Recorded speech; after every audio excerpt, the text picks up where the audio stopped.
여러분의 사랑과 기도 덕분에 또 한 주간 태국을 잘 다녀왔고, 또 오자마자 또 보건소로 가서 PCR 검사도 하고 음성 판정도 받아서 양성으로 나왔으면은 못 나왔을 텐데 음성으로 일단 나와서 오늘 이렇게 반갑게 여러분들과 또 대면하고 또 말씀을 나누게 되어진 것 생각할 때 감사를 드립니다. 사실 이 성경 가운데에서 읽을수록 좀 뭐라 그럴까요? 우리 그리스도인들이 영적으로 이렇게 막 힘이 생기는 그런 성경 본문들은 복음서라고 볼 수가 있겠지요. 예수님께서 이 땅에 오셔서 행하신 많은 그런 일들이 기록되어 있기 때문에 그것이 또한 오늘날 우리에게도 동일하게 적용할 수 있는 귀한 말씀들이기 때문에 무엇보다도 다른 말씀도 물론이지만은 복음서의 말씀을 우리가 또한 묵상하게 된다든지 또 읽거나 또 그 교훈을 생각할 때에는 특별한 그런 어떤 느낌으로 우리가 와닿을 수가 있습니다. 그래서 지난 주일도 중풍병자를 일으키신 그 주님의 그와 같은 역사를 통하여서 사실은 그것이 우리 육신의 질병을 고치는 것도 중요하지만은 하나님의 나라와 또 권세와 영광으로 이어지는 그런 흐름 가운데에서 그 어떤 주님의 행하심보다도 제사함의 권능이 가장 큰 것이다 라고 하는 것을 우리가 다시 한번 생각해 볼 수가 있었습니다.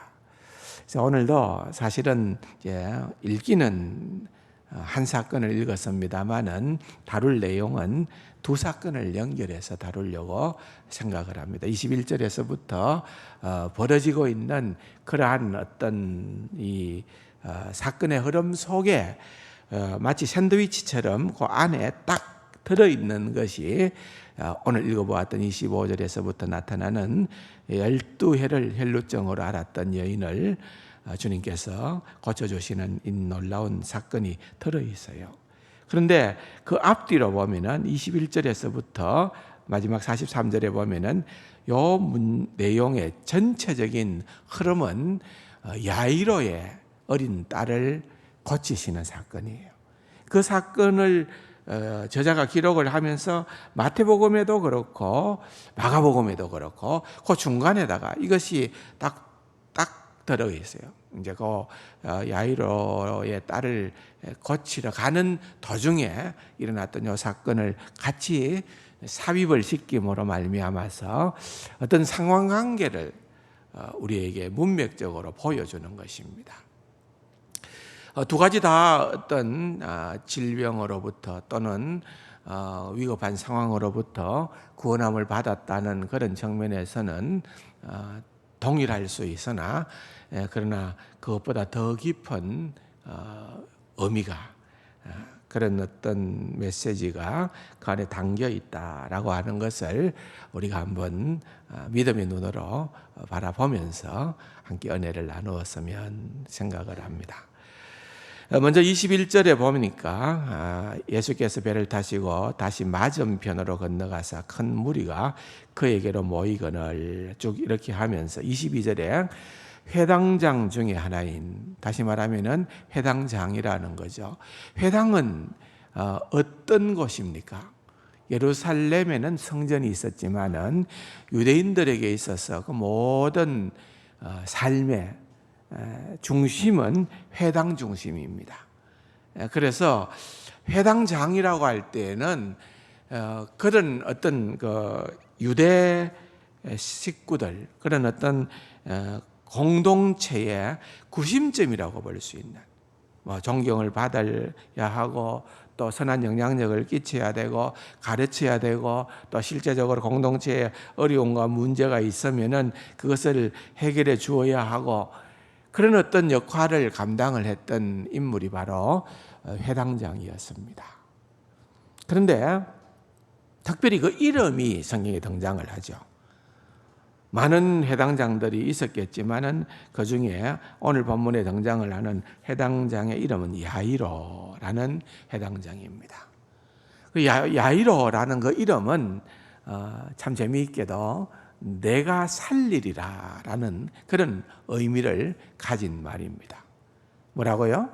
내가 살리리라. 그러니까 사실은 좀 아이러니한 것이 지금 야이로는 그의 가정에 어린 딸이 지금 병들어 죽게 되어졌고 너무나도 그 병이 심각하기 때문에 이름 그대로 하면 자기가 살릴 수가 있다면 얼마든지 살리겠지요. 근데 자기의 능력 밖이라는 거죠. 예. 어떻게 보면은 이 마가는 이런 이 야이로라고 하는 이름을 등장을 시키면서 은연중에 이렇게 암시하는 메시지가 있다고 봐요. 뭐냐? 지금 우리가 살고 있는 그 유다 공동체가 어떠한 뭔가가 비전이 있고 소망이 있고 뭔가 어떤 일들이 있어도 해결책이 있고 답이 있는 것처럼 보일는지 모르지만은 들어가서 보면은 사실은 모든 것이 절망뿐이다는 거예요. 실제 우리는 더욱더 어려운 형편에 놓여져 있다라고 하는 그런 것들을 암시하는 뭔가가 있습니다. 그러면서 지금 예수님을 만나기만 하면은 우리 딸이 살 수가 있겠는데, 사실 여러분 성경을 한번 찾아보면 좋겠어요. 마가복음 9장을 한번, 마태복음 9장을 한번 보겠습니다. 마태복음 9장에 보면은 18절에 예수께서 이 말씀을 하실 때에 한 관리가 와서 절하며 내 딸이 방금 죽어사오나, 여기는 그냥 이름을 밝히지는 않죠. 내 딸이 방금 죽어사오나 오셔서 그 몸에 손을 얹어 주소서, 그러면 살아나겠나이다 하니. 그러니까 이 마태복음에서 기록된 이것하고 지금 구성상으로 보면은 마가복음에 우리가 읽어보았던 이 본문에 등장하는 것하고는 같은 내용이에요. 그런데 앞에는 죽었다고 나오는 거예요. 사실은 중병으로 도무지 어떻게 살아날 가능성이 없는 그 지경에 이르렀다, 그 말을 이렇게 보여주는 확실한 표현이라고 볼 수가 있겠지요. 그런데 어쨌든 오늘 우리가 읽어본 이 마가복음의 본문을 보면은 내 어린 딸이 죽게 되었습니다. 정말 백방으로 노력하고 내가 할 수 있는 모든 것을 다해 보았지만은 답이 없습니다. 살려주세요. 정말 이거는 얼마나 다급하게 주님을 찾았겠습니까? 얼마나 절박했으면은 나사렛의 젊은 무명에 검증되지 않았던 그러한 예수 그리스도의 무릎을 꿇고 그분에게 이런 하소연을 하고 있는 것입니다. 그러자 24절에 보니까 이에 그와 함께 가실새 큰 무리가 따라가며 애워사 밀더라, 그렇게 얘기를 하는 것입니다. 이런 표현이 종종 등장을 하죠. 대표적인 인물이 등장을 하고 주변에 보면은 무리가 등장을 하고 그 속에 예수 그리스도와의 어떤 연결이 되어지는 이런 사건을 보면서 우리가 보면은 이건 전형적인 유대 백성들의 형편이 그러하다는 거예요. 지금 그 많은 무리들도 그와 같은 어려움과 문제들을 갖고 있는데 그 중에 대표적인 인물로 야이로를 예를 드는 것입니다. 내가 살리리라 라고 하는 그런 이름도 있고 나름대로 명성도 있고 나름대로 가진 것도 있고 실력도 있지만은 그의 딸을 위해서 그가 할 수 있는 것은 아무것도 없는 그런 상황 가운데 예수님을 찾아와서 부탁을 드리는 거예요. 우리 예수님께서 긍휼에 풍성하신 주님이시기 때문에 그 말을 듣는 순간에 자 가자. 야이로를 따라 나서는 거죠. 그의 집으로 가는 거죠. 근데 사실 생각해 보면은 예수님께서 굳이 갈 필요가 있었을까요? 만왕의 왕이시며 만유의 주제신 참 신이신 하나님의 아들이신 예수님께서 거기에서도 얼마든지 야이로의 딸을 고쳐줄 수도 있는 그런 능력을 가지신 분 아니겠습니까? 그런데 가자. 그 가는 그러한 이유가 있다는 거예요. 그게 이제 25절부터 등장하는 이 여인을 만남에서 우리가 어느 정도 힌트를 얻을 수가 있는 것입니다. 12회를 혈루증으로 알아온 한 여자가 있었다 그랬습니다. 12회를 혈루증을 알았다. 피가 멈추지 않는, 이제 레위기서의 구약 성경의 율법서에 보면은 유출병이라고 그렇게 얘기를 하죠. 유출병은 이것은 부정한 병의 대명사처럼 알려져 있습니다. 그러므로 이 유출병을 앓는 여인이 사회에 나가서 사람들을 접촉을 하면은 우리가 얼마 전에도 계속해서 몇 번 나누었던 것처럼 부정한 것이 정한 것과 접촉하면은 부정하게 되는 겁니다. 그가 접촉하는 것들마다 다 부정하게 되는 겁니다. 그것에 대한 구체적인 그런 사례들을 가지고 교훈을 하고 있는 것이 레위기 15장에 등장을 합니다. 1절부터 쭉 읽어보면은 바로 그러한 내용을 소개하고 있습니다. 그렇기 때문에 이러한 유출병이 있는 여인은 그 당시에 법에 따르면은 정상적인 사회생활이나 일상생활을 할 수가 없습니다. 왜? 나가서 접촉하는 것들마다 다 부정하다고 간주를 하기 때문에 그는 다닐 수가 없는 겁니다.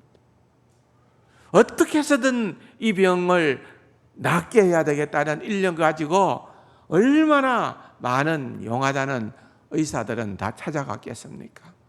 그런데 해결책이 없었습니다. 그래서 26절에 보면은 많은 의사에게 많은 괴로움을 받았고, 야, 거기 가면은 뭔가 답이 있을는지 모르겠다. 소문 듣고 찾아가면은 역시 해결책이 없는 겁니다. 그런 표현들이겠지요. 당연히 가진 것도 다 허비할 수밖에 없죠. 그렇게 오랫동안 신세를 지고 또한 병을 고치기 위해서 다녔다고 하니까 뭔가 남았겠습니까? 결국은 어떻게 됩니까? 아무 효험이 없고 도리어 더 중하여졌다라는 말은 이제는 죽음의 시간만 기다리는 그러한 자리에 이르렀다는 거예요. 왜? 어떤 처방도 어떤 수고와 노력도 효력을 발휘하지 못하기 때문에 인간적으로는 그냥 나는 내 인생이 이렇게 끝이 나는가 보다 신세를 한탄하면서 그냥 하루하루를 소망 없이 연명해 갔던 그러한 여인이라고 볼 수가 있겠지요. 그런데 어느 날 소문을 듣게 됩니다. 누구에 대한 소문입니까? 예수 그리스도. 야, 나사렛에 예수라는 분이 있는데 그분이 등장을 하면은 많은 사람을 고쳐주더라. 그분이 우리가 인간으로서는 할 수 없는 그런 엄청난 일들을 행하시는 분이다라고 하는 그런 소문을 듣게 되어졌다는 것입니다. 27절에 예수의 소문을 듣고 이제는 마지막이다. 이거 한번 마지막으로 내가 한번 기대어 보자. 예수의 소문을 듣고 무리 가운데 끼어 뒤로 와서 그의 옷에 손을 대니. 여러분 24절에 있는 말씀처럼 큰 무리와 함께 예수님이 지금 길을 가고 있습니다. 그래서 애워싼 무리들이 앞서거니 뒤서거니 밀고 밀치고 하는 가운데에서 얼마나 많은 사람들이 예수님을 타치했겠어요. 예수님의 옷을 만지작거렸겠어요. 그런데 이 여인은 그런 만짐이 아닙니다. 이 여인은 지금 다른 사람들하고는 전혀 다른 특별한 그런 어떤 간절한 소망을 가지고 어떻게 해서든 저분의 옷자락이라도 내가 한번 잡아야 되겠다. 그렇게 하면은 뭔가가 일어나게 될 것이다. 라고 하는 그러한 절박함을 가지고 마태복음에 보면은 천국은 마치 침노하는 자의 것이다. 가만히 있는다고 뭔가가 보장되는 것이 아니고 뭔가가 주어지는 것이 아니고 정말 그것을 소유하기 위하여서 내가 가지고 있는 모든 것을 다 팔아서라도 그 보화를 내 것으로 만들어야 되겠다. 그런 어떤 절박하고 간절한 소망을 가지고 예수님을 옷자락을 만진 거예요. 역사가 일어났겠죠. 당연히 역사가 일어났겠죠. 28절에 놀라운 그의 믿음을 볼 수가 있습니다. 내가 그의 옷에만 손을 대어도 구원을 받으리라 생각합니다. 이미 예수 그리스도를 향한 확실한 믿음이 그 속에 있었다 그것입니다. 그런 믿음을 가지고 옷을 잡았더니만은 그 다음 29절에 그의 혈루 근원이 곧 마름에 병이 나은 줄을 몸에 깨달았다. 12년 동안 그렇게 애써 노력해도 아무런 효험이 없었던 것이 순식간에 고침받았다는 것을 깨닫게 되어졌다는 거예요. 얼마나 놀랐겠습니까? 얼마나 기뻤겠습니까? 그리고 순식간에 사라져버리고 싶었을는지도 모르겠어요. 그런데 그 순간에 30절에 보니까 예수님께서 그 능력이 자기에게서 나간 줄을 스스로 아시고 무리 가운데 돌이켜 말씀하시되 뭐라고요? 누가 내게 손을 대었느냐? 여러분, 예수님은 모든 것을 정확하게 아시는 분이십니다. 예수님은 우리의 그 어떠한 필요와 어떠한 기도의 제목도 결코 놓치지 않으시는 분이심을 믿으시기 바랍니다. 주님, 내게 이런 어려움이 있습니다. 주님, 오늘도 이 숙제 가지고 정말 주님만이 유일한 해답임을 고백하면서 오늘도 주님 앞으로 나왔습니다. 그러한 일을 주님께서 외면치 아니하신다. 그것입니다. 제자들의 반응은 무엇입니까? 그 다음 절들을 읽어보면은 주님 무슨 그런 말씀을 합니까? 무리가 너무 많아서 밀치고 하다 보면은 예수님 옷에 닿는 거 그것은 그냥 일상적인 일인데 그것 때문에 지금 예수님 멈춰 서시다뇨? 그것 때문에 지금 이런 질문을 하시다뇨? 제자들은 예수님을 전혀 이해할 수가 없었습니다. 그들의 가지고 있는 통념으로는 예수님의 그 의도하심을 깨달을 수가 없는 겁니다. 그런데 예수님께서는 바로 그와 같은 말씀을 하시고 이 여인을 찾으시는 거예요. 이 여인은 두려워하며 주님 앞으로 나와서 주님 앞에 모든 사실들을 다 고하게 되는 것입니다. 주님이 그렇게 하신 이유는 내 능력을 도둑맞았다. 네가 그렇게 훔쳐갈 수 있느냐? 야단치거나 어떻게 하려는 것이 아니라 오히려 이렇게 많은 무리들 가운데에서 정말 누구보다도 어려운 현실에 있는, 누구보다도 고통 가운데 있는 이 여인이 이런 간절한 믿음으로 내게 나올 때에 그에게는 새로운 생명의 삶이 시작된다. 이스라엘 백성들, 유다 백성들, 너희들은 지금 겉으로는 신앙생활도 하고 종교 행사도 하고 회당에도 모이고 성전에도 가고 율법을 지키고 하나님의 말씀도 읽고 또한 선행도 하지만은 너희들의 삶을 실상으로 들여다보면은 모두가 피폐된 삶이다. 절망스러운 삶이다.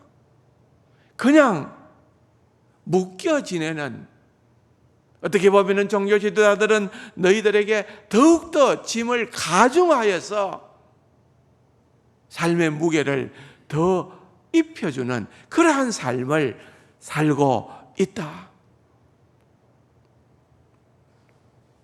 거기에 해결책이 있는데 이 여인의 행동을 주목해보라.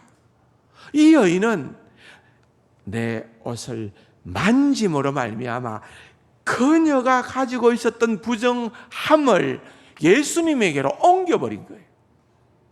그녀의 모든 병과 그녀의 모든 죄의 문제를 예수님에게로 옮겨버리신 거예요. 전가시켜버린 거예요. 왜냐고요? 예수 그리스도는 그 일을 행하시기 위하여 이 땅에 오신 분이십니다. 우리 주님께서는 온 몸으로 십자가에서 대속의 죽음을 통하여서 우리의 모든 죄의 문제를 다 맡으시고 죄값을 지불하시고 대속의 죽음을 죽으심으로 말미암아 새로운 주님을 믿는 백성들의 공동체, 생명의 공동체를 만들어주신 분이십니다. 12애를 혈루병으로 앓았다고 기록하고 있습니다. 또한 야이로의 어린 딸도 12살이다 라고 할 때에 특별히 성경의 저자는 12를 강조합니다. 여러분, 세상적인 그 12는 아무리 완전수라 하더라도 거기에는 해답이 없다는 것입니다. 그러나 예수 그리스도를 따르는 예수님의 제자 12은 우리 주 예수 그리스도로 말미암아 새로운 세상을 열어가는 그러한 완전한 믿음의 공동체로 주님께서 사용해 주시겠다. 그 10이라고 하는 것이 특별한 의미를 가지고 있었던 그러한 말인 것입니다.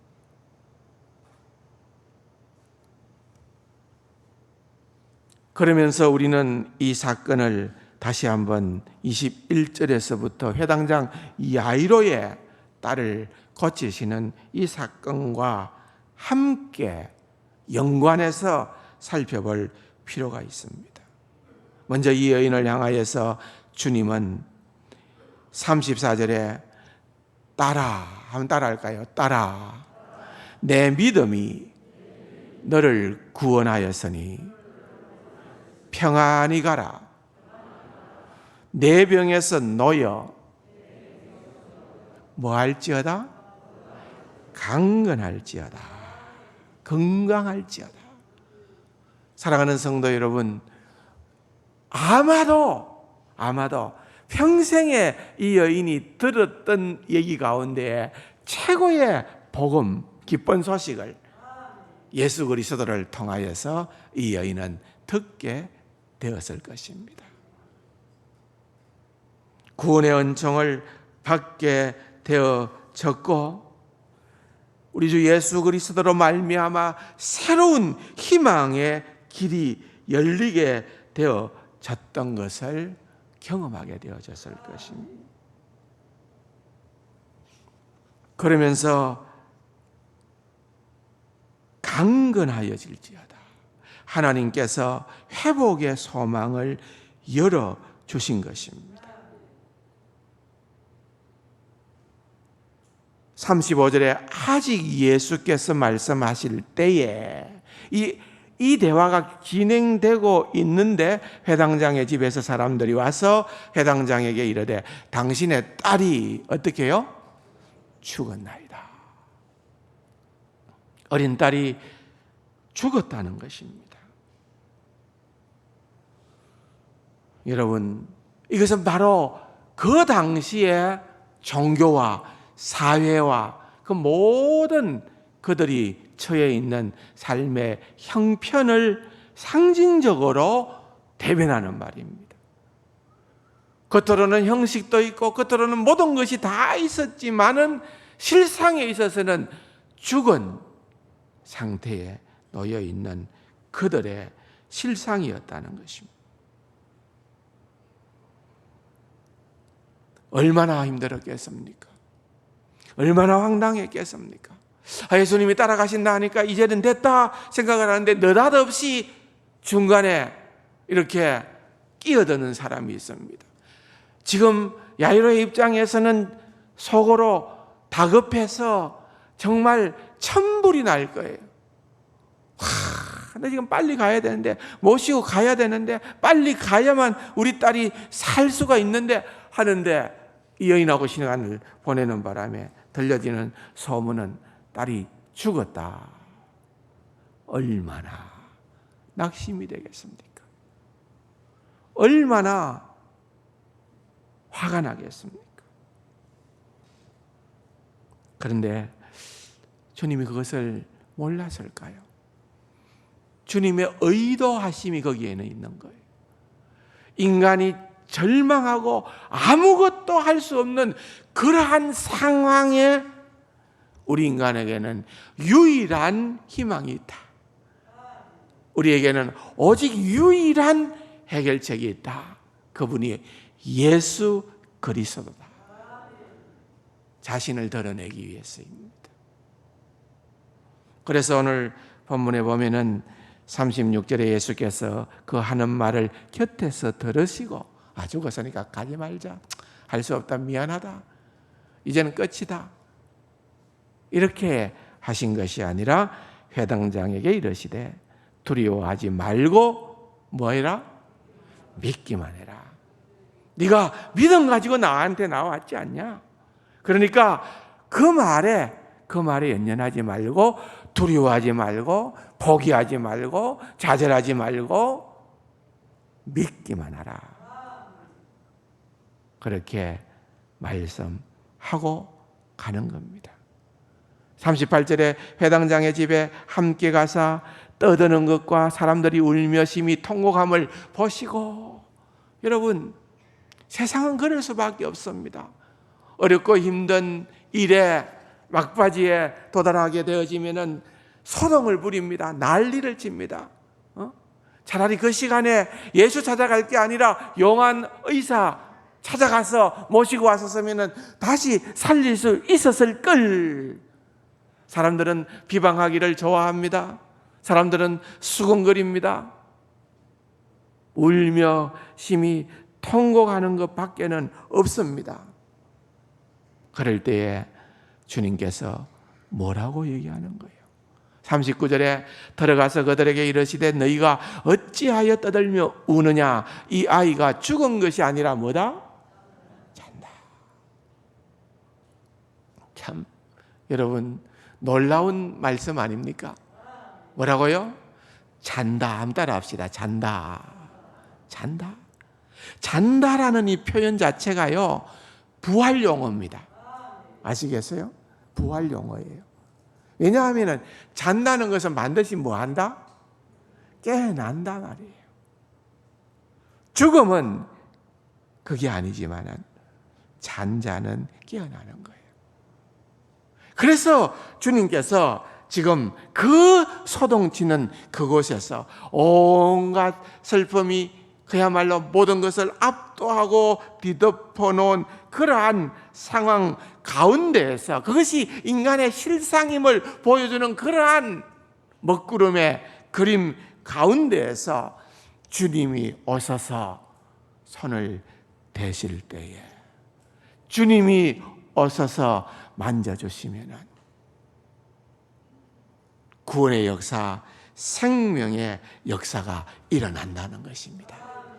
가부의 아들의 죽음의 행렬이 예수 그리스도와 제자들의 행렬과 마주쳤을 때에도 그 부정함으로 말미암아 정한 자들이 부정하게 되는 것이 아니라 오히려 그들 사회에서는 절대로 있을 수 없는 일이지만은 예수님께서 부정한 관에다가 시체에다가 손을 얹은 적 낫게 되어지는, 이것이 바로 주님께서 이 땅에 오신 목적이요 이유라는 것을 다시 한번 가르쳐 주는 것입니다. 그 아이의 손을 잡고 이르시되, 뭐라고 얘기합니까? 달리다굼 하시니. 여러분, 달리다굼이라는 말이 무슨 말입니까? 번역하면 소녀야 일어나라. 달리다 소녀라는 말이고 쿰이라는 말은 일어나라 그 말입니다. 손을 뻗어서 예수님께서 손을 대시며 손을 잡으시며 달리다굼이라고 외칠 때에는 여러분 생명이 소생하게 될 줄로 믿습니다. 예수님께서 손을 대시면은 12회를 혈루병을 앓던 자가 일어나게 될 줄로 믿습니다. 사랑하는 성도 여러분, 이 사건을 통하여서 주님께서 우리에게 말씀하시고자 하는 바가 무엇이라고 생각하십니까? 이 세상에 유일한 소망은 오직 예수 그리스도 한 분이시다. 그 예수 그리스도 앞에는 어떠한 숙제도, 어떠한 난관도, 어떠한 장애물도 다 해결되어진다. 우리 주 예수 그리스도로 말미암아 제사함을 받고 구원함을 받고 강건하여지고 새로운 인생이 열리게 되어지는 그러한 역사가 일어나게 되어진다. 여러분, 우리가 무리 가운데 한 사람일 수도 있습니다. 우리들도 지나가면서 무리들처럼 얽히고 설키고 밀고 밀치면서 예수님의 옷을 얼마든지 만질 수 있었던 그러한 사람들일 수 있습니다. 그러나 그들에게는 역사가 일어나지 않았습니다. 오직 간절함과 갈급함과 오직 예수라고 하는 그 믿음으로 옷자락을 만진 사람에게는 주께서 외면하지 아니하시고 역사하시는 놀라운 일들이 일어나게 된 줄로 믿습니다.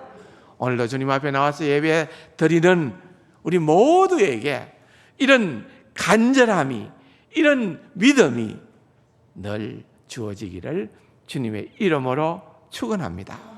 그래서 이러한 기적을 경험하고 증거하는 귀하고 복된 우리 세간 가족들이 다 될 수 있기를 주님의 이름으로 축원합니다. 참 좋으신 우리 아버지 하나님, 은혜 사랑 감사드립니다.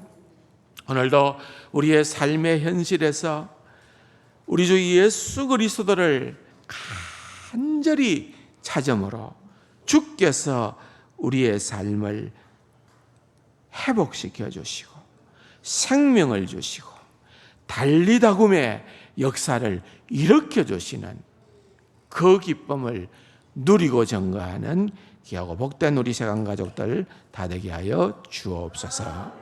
예수님의 이름으로 감사기도 드립니다. 아멘.